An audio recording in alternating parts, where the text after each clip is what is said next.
পররাষ্ট্রমন্ত্রী ডক্টর হাসান মাহমুদের সাথে সৌজন্য সাক্ষাৎ করেছেন ওমান প্রবাসী প্রতিনিধিদের একটি দল।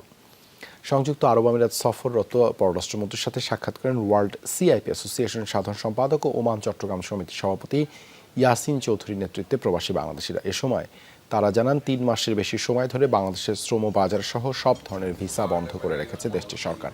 ফলে নানামুখী সংকটে পড়েছেন প্রবাসীরা। এই অবস্থায় দ্রুত ভিসা কার্যক্রম চালু করতে প্রয়োজনীয় ব্যবস্থা গ্রহণে মন্ত্রীর প্রতি আহ্বান জানান ওমান প্রবাসীরা। আমাদের